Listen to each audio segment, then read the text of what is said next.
دجال وہ فتنہ ہے جس کے متعلق حضرت آدم علیہ السلام سے حضرت محمد صلی اللہ علیہ وسلم تک تمام پیغمبروں نے اپنی اپنی امتوں کو آگاہ کیا۔ یہ قیامت تک کا سب سے بدترین فتنہ کہا گیا ہے۔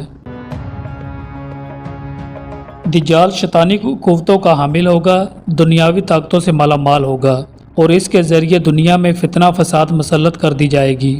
دجال اس وقت کہاں ہے اور کس حالت میں موجود ہے، اس کے متعلق ایک روایت ہے، حدیث کی کتابوں میں ذکر ہوا ہے۔ لہٰذا حضرت فاطمہ بنت قیس سے روایت ہے کہ ایک دفعہ حضرت محمد صلی اللہ علیہ وسلم کی نماز کے بعد ممبر پر تشریف فرما تھے اور فرمایا، تامیم داری نصادی آدمی تھے، وہ آئے اور مسلمان ہو گئے اور مجھ سے ایک قصہ بیان کیا جس سے تم کو میرے اس بیان کی تصدیق ہو جائے گی جو میں نے کبھی دجال کے متعلق تمہارے سامنے ذکر کیا تھا۔ تامیم داری نے بتایا کہ وہ ایک بہت بڑی کشتی پر سوار ہوئے جس پر سمندر میں سفر کیا جاتا ہے اور ان کے ساتھ قبیلہ لاخم اور جزام کے 30 آدمی موجود تھے کہ اچانک سمندر میں طوفان آیا اور ہمیں ایک ماہ تک سمندر کی لپیٹ میں رکھا۔ آخرکار سمندری طوفان کے دوران مغربی جانب ایک جزیرے پر ان کی نظر پڑی جس کو دیکھ کر وہ بہت پریشان ہوئے اور چھوٹی کشتیوں پر بیٹھ کر اس جزیرے پر اتر گئے۔ جب وہ اس جزیرے پر گئے تو انہیں ایک بھیانک خوفناک جانور دکھائی دیا جس کے سارے جسم پر بال ہی بال تھے۔ لوگوں نے اسے کہا، کام بخت تو کون ہے؟ وہ جانور بولا، میں دجال کا جاسوس ہوں، میرے ساتھ اس کھنڈر میں چلو، وہاں ایک شخص ہے جس کو تمہارا بڑا انتظار ہے۔ ہم دوڑ کر اس کھنڈر میں پہنچے تو ہم نے ایک بہت بڑا دیو ہیکل شخص کو دیکھا۔ اس سے پہلے ہم نے اتنا بڑا دیو ہیکل شخص کبھی نہیں دیکھا تھا۔ اس دیو کے ہاتھ گردن سے ملا کر اور اس کے پیر گھٹنوں سے لے کر ٹخنوں تک لوہے کی زنجیروں سے نہایت ہی مضبوطی سے جگڑے ہوئے تھے۔ ہم نے اس سے کہا، تیرا ناس ہو، تو کون ہے؟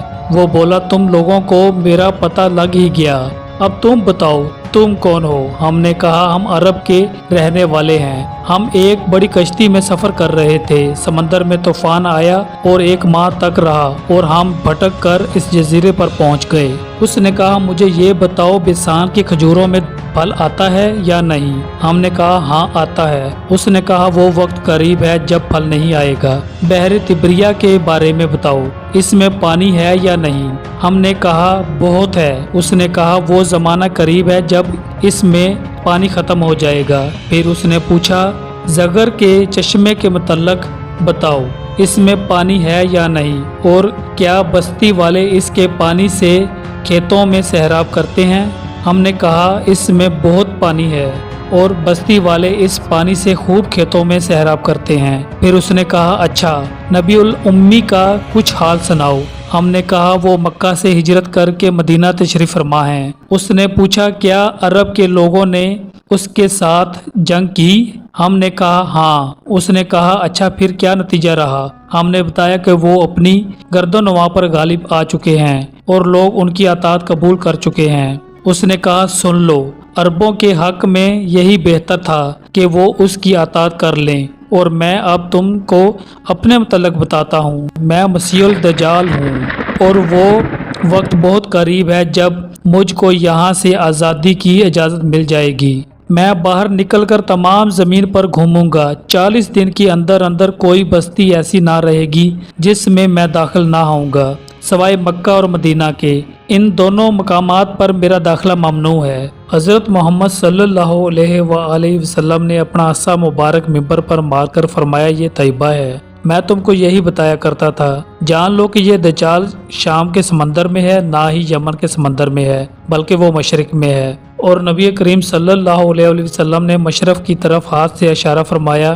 حضرت تامیم داری اور ان کے ساتھیوں نے جس جزیرے پر دجال سے ملاقات کی تھی اس کا علم آج تک کسی کو نہیں پتا، لیکن اس بارے میں بہت سارے دعوے کیے جاتے ہیں کہ وہ پر اسرار جزیرہ کہاں ہے جہاں دجال زنجیروں میں جگڑا قید ہے۔ بعض لوگوں کا گمان ہے کہ بحر عرب میں موجود سقطرہ نامی جزیرہ ہے جہاں دجال قید ہے۔ یہ جزیرہ نہایت ہی عجیب و غریب مقام کا حامل ہے۔ جزیرہ سقطرہ ملک یمن کا حصہ ہے اور یہ ساحل سے 400 کلومیٹر کے فاصلے پر واقع ہے۔ اس جزیرے پر موجود چرند پرند اور بہت سے درخت باقی دنیا سے بہت مختلف ہیں۔ اس کے علاوہ بھی اس جزیرے میں 600 سے 700 اقسام کے درخت اور مختلف مخلوقات پائی جاتی ہے۔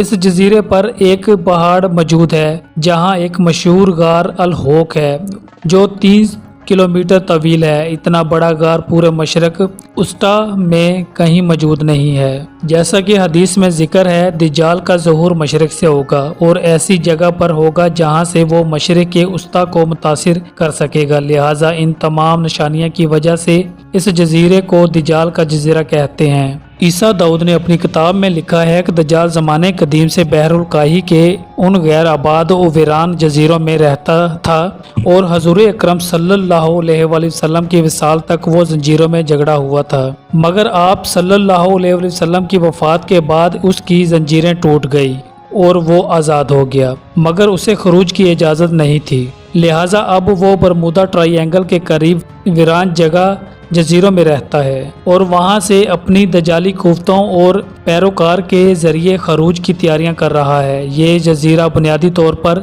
دجال کا ہیڈ کوارٹر ہے جہاں سے وہ تمام تدابیر کرتا ہے اور شر پھیلاتا ہے، اور ان جزیروں میں سے دجال کا جزیرہ کون سا ہے اس کا صحیح علم صرف اللہ تعالیٰ کو پتہ ہے، اور وہ اپنے مقررہ وقت پر ہی دجال ان جزیروں سے نکل کر انسانی آبادی کی طرف آئے گا جو ہمارے لیے آزمائش اور فتنہ ثابت ہوگی، جس فتنہ سے بچنے کے لیے نبی آخر الزماں حضرت محمد صلی اللہ علیہ وسلم ہمیں راہ دکھایا ہے۔ اللہ پاک ہمیں اس دجالی فتنہ اور آزمائش سے بچنے کی قوت اور طاقت عطا فرمائے، آمین۔